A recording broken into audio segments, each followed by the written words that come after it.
오늘도 하나님의 사랑과 성령의 충만함이 저와 여러분 모두에게 임하시기를 예수님의 이름으로 축원합니다.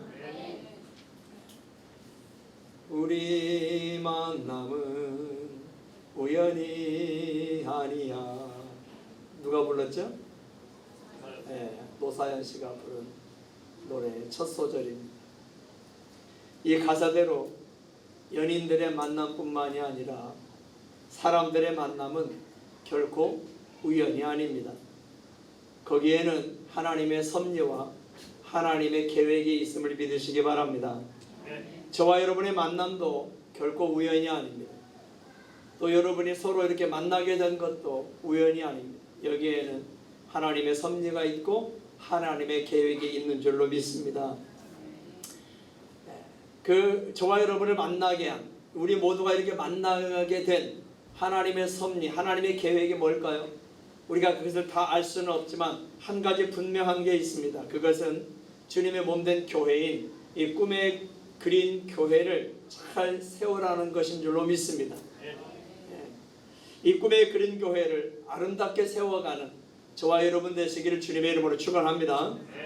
오늘 본문에 보면 사도 바울이 에덴을 떠나서 고린도라는 도시로 옮겨온 것을 볼 수가 있습니다. 이 고린도에 왔는데 이 고린도에 와서 하나님께서 만나게 해주신 한 부부가 있죠. 그 부부가 누구예요? 아굴라와 브리스길라입니다. 아굴라와 브리스길라.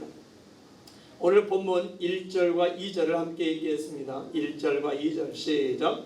그 후에 바울이 아덴을 떠나 고린도에 이르러 아굴라라 하는 본도에서 난 유대인 한 사람을 만나니 글라우디오가 모든 유대인을 명하여 로마에서 떠나라 한 고로 그가 그 아내 브리스길라와 함께 이달리아로부터 새로 온지라 바울이 그들에게 가매.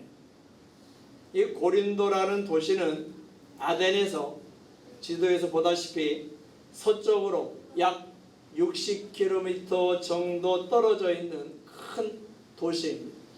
이 아덴보다 몇십 배 큰 도시가 이 고린도입니다. 이 지도에서 보시는 것과 같이 고린도는 두 바다와 연결되어 있습니다. 동쪽으로는 에게해라는 바다와 연결이 되어 있고 서쪽으로는 이오니아해라는 바다와 연결되어 있습니다. 그래서 이 고린도에는 동쪽에도 항구가 있었고 서쪽에도 항구가 있었습니다. 동쪽 항구에는 아시아와 마게도니아에서 오는 배들이 접안할 수 있는 항구였고 서쪽 항구는 로마나 유럽에서 오는 배들이 접안할 수 있는 그런 항구였습니다. 당시 고린도에는 총 인구 60만 명 정도가 있었는데 그 중에 노예가 몇 명이었느냐? 약 40만 명 정도가 노예로 살고 있었다고 합니다. 그래서 이 노예들로 하여금 이 배를 육지로 올려서 동쪽에 있는 배를 서쪽으로 옮기기도 하고 서쪽에 있는 배를 동쪽으로 옮기게 해서 배가 이렇게 왕래할 수 있도록 돕는 그런 일도 했다고 합니다. 왜냐하면 이 동쪽 바다와 서쪽 바다, 에게해와 이오니아해가 가깝게 붙어 있기 때문에 고린도라는 도시로 붙어 있기 때문에 노예들이 엄청 많았으니까 노예들의 그 힘으로 동쪽에 있는 배를 육지에 올려가지고 끌고 서쪽의 바다로, 서쪽에 있는 배를 육지에 끌어올려서 끌어가지고 동쪽에 있는 바다로 이렇게 무역선들을 옮겨주는, 그렇게 해서 배들이 왕래하게 했다고도 합니다. 지금은 사진처럼 운하가 만들어져 있어서 이제 배들이 직접 양쪽 바다를 왕래하고 있습니다. 고린도라는 도시를 중심으로 동쪽에서 서쪽으로, 서쪽에서 동쪽으로 이렇게 이제 배들이 왕래할 수 있도록 운하를 만든 겁니다. 세계에 3대 운하가 있습니다. 첫 번째가 이집트의 수에즈 운하가 있고, 중미에, 아메리카 중미에 파나마라는 나라가 있는데 그 파나마 운하가 있고, 그리고 이 고린도 운하가 있습니다. 이게 세계 3대 운하입니다. 이렇게 아시아와 유럽의 많은 무역선들과 어선들이 드나들었기 때문에 이 고린도는 상업이 발달하고 돈이 많은 도시였습니다. 또한 아주 음란한 도시이기도 했습니다. 사도 바울이 기록한 서신서들 가운데에 고린도전서와 고린도후서가 있어요. 이 고린도전서와 고린도후서를 보면 이 고린도라는 도시가 얼마나 우상숭배가 극심했는지, 그리고 얼마나 음란했는지를 잘 엿볼 수가 있습니다. 바울은 지금 그런 도시로 옮겨왔습니다. 아직 실라와 디모데가 그 젊은 동역자들이 베레아에서 이 고린도까지 도착하지 않은 상태였습니다. 그렇게 그는 홀로 전혀 새로운 곳으로, 낯선 곳으로 왔습니다. 그러니 외로울 수 있었겠지요. 두려울 수 있었을 겁니다. 그도 남자였기 때문에 성적 유혹에 대한 염려도 있었을 겁니다. 오늘 본문은 아니지만 9절과 10절에 보면 이런 말씀이 있습니다. 9절과 10절을 함께 읽어보겠습니다. 시작. 밤에 주께서 환상 가운데 바울에게 말씀하시되 두려워하지 말며 침묵하지 말고 말하라.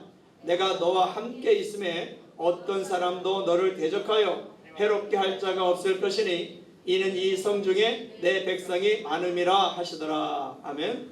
밤에 바울의 환상 가운데 주님이 나타나셨어요.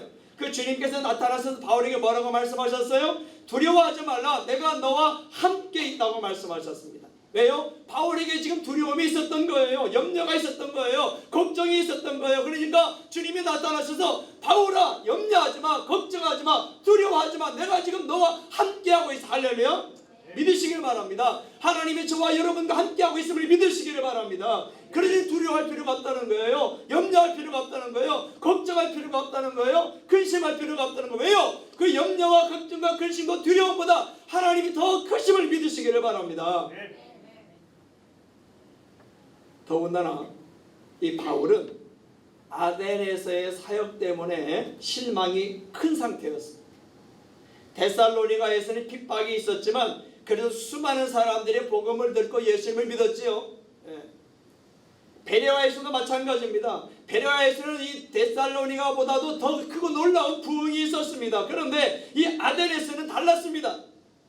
아덴에서는 복음을 충분히 전할 수 있는 기회도 있었습니다. 조롱은 있었지만 핍박은 없었습니다. 그런데 그 아덴에서 전도의 열매가 신통치 않았습니다. 별로 없었습니다. 그것이 바울에게는 충격이었습니다. 그동안 그런 일이 없었습니다. 바울이 복음을 전한 곳곳마다 핍박은 있었지만 그래도 복음의 능력이 나타나고 수많은 사람들이 예수님을 그리스도로 구세주로 메시아로 믿었습니다. 그런데 핍박이 없었던 아덴에서만큼은 오히려 예수님을 믿는 사람들이 많지 않았습니다.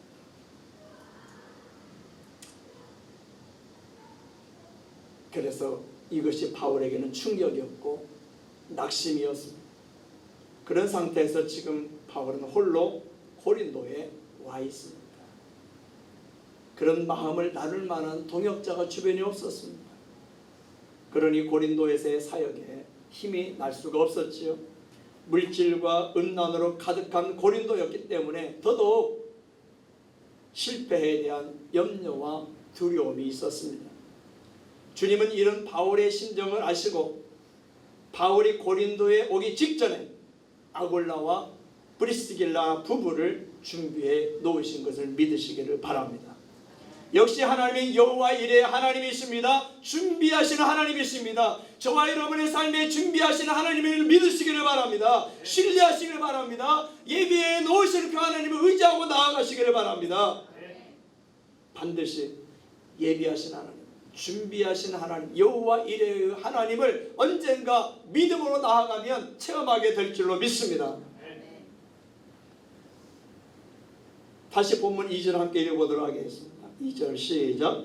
아굴라라 하는 본도에서 난 유대인 한 사람을 만나니 글라우디오가 모든 유대인을 명하여 로마에서 떠나라 한 고로 그가 그 안에 브리스길라와 함께 이달리아로부터 새로 온지라. 바울이 그들에게 가매. 당시 로마의 황제가 글라우디오였습니다. 글라우디오. 이 글라우디오 황제가 모든 유대인들은 로마 시내에서 떠나라고 추방 명령을 내렸습니다.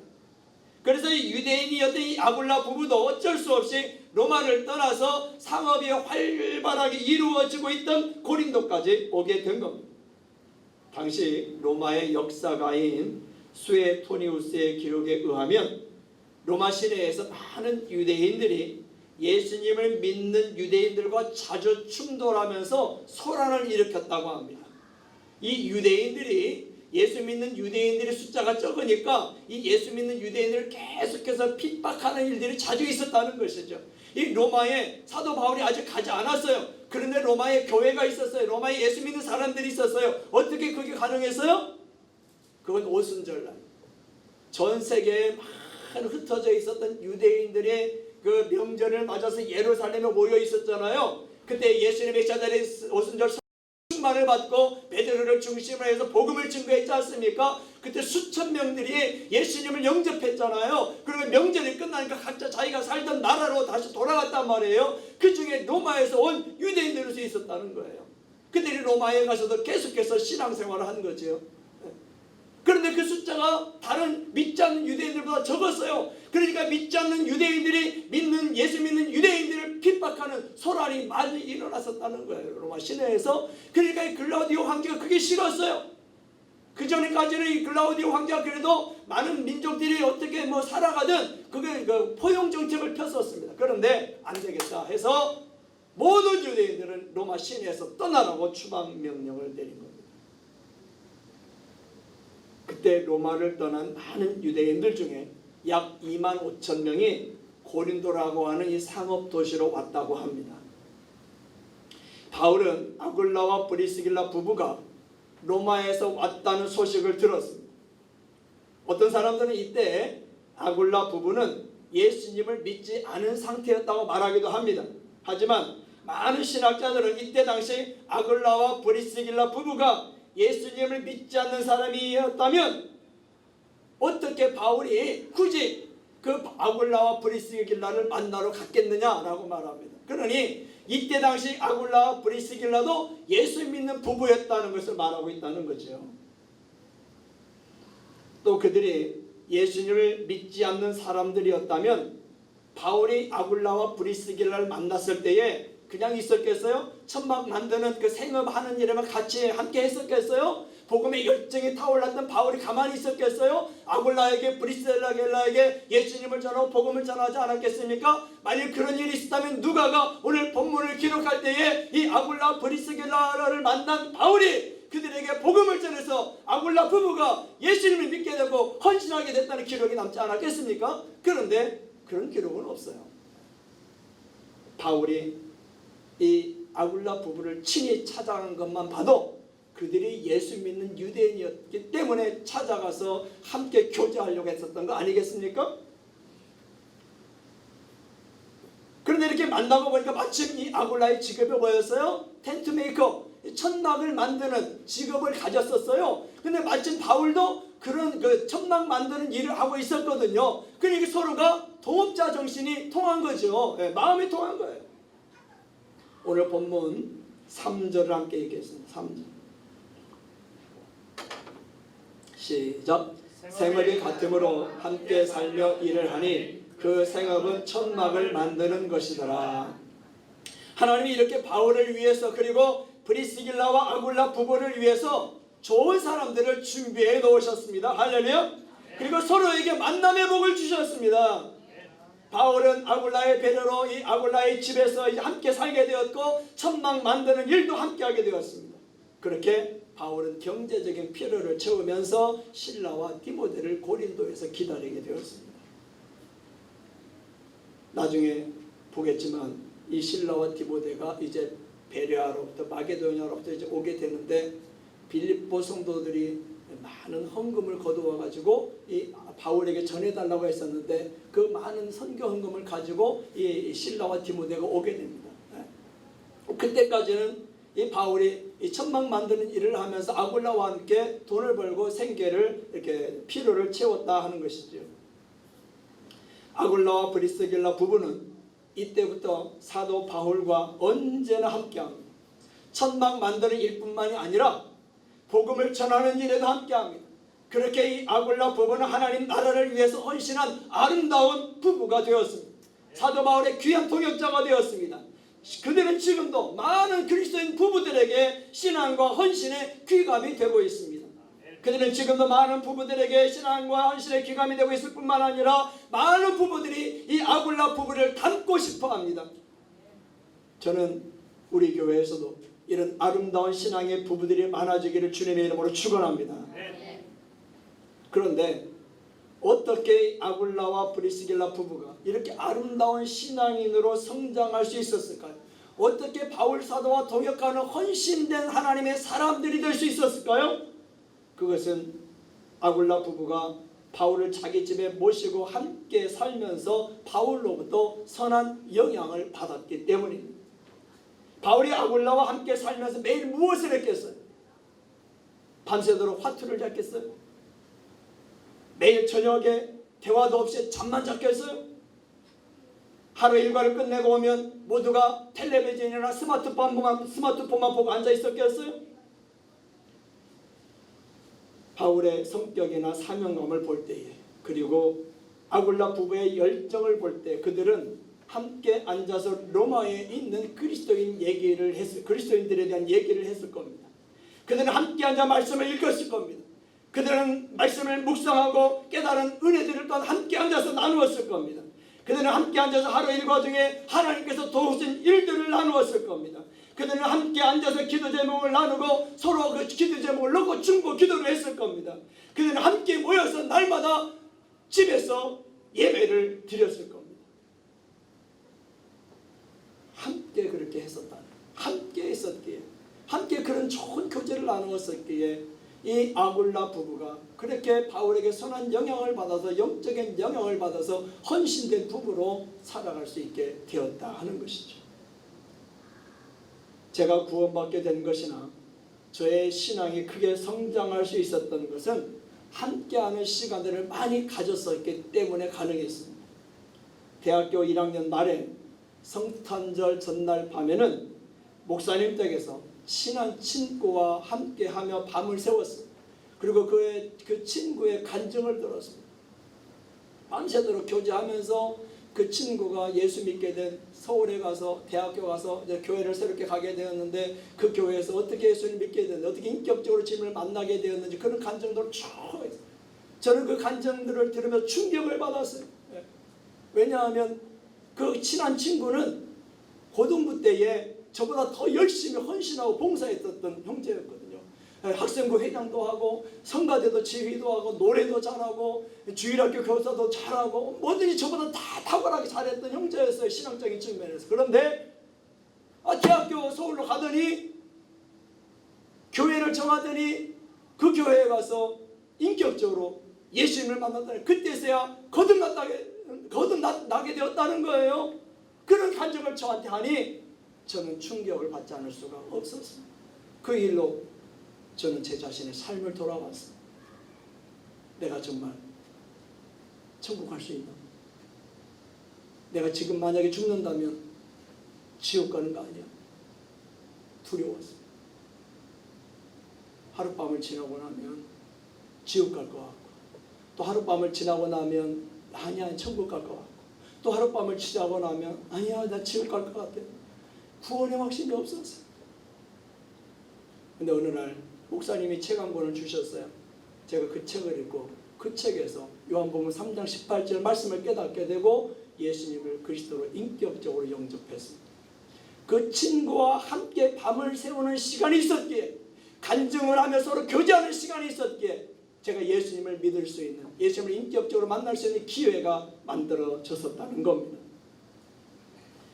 그 CCC에서는 많은 형제 자매들과 함께하는 시간을 가졌었고, 교회에서는 신학생들과 함께하는 많은 시간을 가졌습니다. 그렇게 저는 CCC 회원들로부터 또 교회 안에서는 신학생들로부터 많은 영적인 선한 영향을 받았습니다. 그들에게 가서 묻고 배우고 또 좋은 책을 소개받고 어떻게든 책을 사서 그 책을 읽고 하면서 저희 신앙을 키워갈 수가 있었습니다. 그리고 제가 가르치던 어린이들과 청소년들 그리고 청년들과 함께하는 시간을 많이 가졌습니다. 나중에 알고 보니까 그게 제자훈련이었습니다.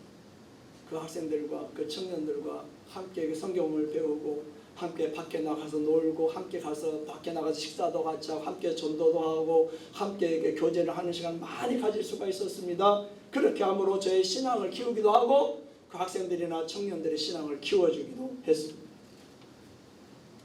그렇습니다. 목사와 성도들이 함께 해야 합니다. 성도와 성도들이 함께하는 시간들이 많아야 합니다. 아멘. 함께 놀기만 하는 게 아니라 함께 먹고 함께 예배하고 함께 기도하고 함께 은혜를 나누고 함께 교제하고 함께 말씀을 나누고 함께 전도하고 함께 동역해야 한다는 겁니다. 그때 정말 여러분의 신앙이 자라고 그때 우리의 삶이 달라지고 그때 우리 교회가 부흥하고 그때 우리의 삶에 성령의 능력이 나타날 줄로 믿습니다. 함께 할 때 그런 역사가 일어난다는 거예요. 모래가 시멘트와 함께 할 때에 그리고 물과 함께 할 때 단단한 콘크리트가 되는 겁니다. 함께 해야 합니다. 디모데후서 2장 22절은 이렇게 말씀합니다. 함께 읽겠습니다. 디모데후서 2장 22절 시작. 또한 너는 청년의 정욕을 피하고 주를 깨끗한 마음으로 부르는 자들과 함께 의와 믿음과 사랑과 화평을 따르라. 아멘. 누구와 함께 하라고요? 주를 깨끗한 마음으로 부르는 자들 하라고 말씀합니다. 그리고 어떻게 하라고요? 함께 의와 믿음과 사랑과 화평을 따르라고 말씀합니다. 함께하는 저와 여러분 되시기를 주님의 이름으로 축원합니다. 그런데 누구와 함께 하느냐가 중요하다는 거예요. 바울도 이제 혼자가 아니었습니다. 아굴라와 브리스길라라고 하는 신실한 믿음의 부부와 함께하고 있었습니다. 바울은 아굴라를 만난 후 다시 힘을 얻어서 안식일마다 어디를 나가게 되었어요? 회당을 나가게 되었어요. 왜요? 전도하기 위해서. 오늘 본문 4절 함께 읽겠습니다. 4절 시작. 안식일마다 바울이 회당에서 강론하고 유대인과 헬라인을 권면하니라. 바울은 회당에 가서 이제 말씀을 강론하기 시작했습니다. 토론하기 시작했습니다. 그리고 유대인들과 유대교에 입교한 헬라인들에게 예수님이 그리스도인 것을 전했습니다. 예수님이 메시아라고 전했습니다. 예수님이 구세주라고 전했습니다. 예수님이 주님이라고 전했습니다. 그렇게 예수님을 믿어야 한다고 설득했습니다. 한두 번이 아니라 안식일마다 계속해서 바울이 그 회당을 찾아가서 그들에게 예수는 그리스도라고, 예수는 메시아라고, 예수는 구세주라고, 예수님을 주님으로 믿어야 구원에 이를 수 있다고, 예수님을 구세주로 주님으로 믿어야 죄사함 받을 수 있고 하나님의 자녀가 될 수 있고 영생에 이를 수 있게 된다고 말씀을 전했다는 거예요. 그렇게 설득했다는 거예요. 믿으라고. 한 번이 아니라 몇 번이요? 계속해서 반복해서. 사랑하는 성도 여러분, 예수님은 그리스도입니다. 아멘. 예수님은 저와 여러분의 죄를 대신 담당하시고 십자가에 죽으신 메시아입니다. 예수님은 저와 여러분을 구원하시기 위해서, 우리의 죄를 사하시고 영생을 주시기 위해서 십자가에 죽으시고 무덤에 묻혔다가 3일 만에 부활하신 구세주여 주님이신 것을 믿으시기를 바랍니다. 우리 중에 한 사람도 예외 없이 이 예수님을 구세주와 주님으로 믿으시기를 바랍니다. 구세주이신 예수님, 주님이신 그 예수님을 따른 사람들에게 전파하시기를 바랍니다. 그들도 예수님을 믿을 수 있도록 바울처럼 설득하실 수 있기를 바랍니다. 교회와 목사와 성도들과 함께하면서 신앙을 키우고 함께하면서 선한 영향력을 주고받고 하면서 그렇게 하나님의 나라를 세워가는 성령의 사람들이 되시기를 바랍니다. 하나님은 사도 바울에게는 아굴라와 브리스길라라고 하는 좋은 부부를, 아굴라 브리스길라 부부에게는 사도 바울이라는 좋은 사람을 준비해 주시고 아름답고 복된 만남을 갖게 해 주셨습니다. 서로에게 힘이 되게 하셨습니다. 그렇습니다. 저와 여러분이 만난 것도, 여러분이 서로를 만날 수 있었던 것이 결코 우연이 아닙니다. 하나님의 준비하시며 하나님이 주신 만남의 복인 것을 믿으시기를 바랍니다. 그리고 앞으로도 계속해서 하나님께서 저와 여러분에게 준비된 복을 주시기를, 또 만남의 복을 주시기를 간구하시기를 주님의 이름으로 축원합니다. 기도하겠습니다.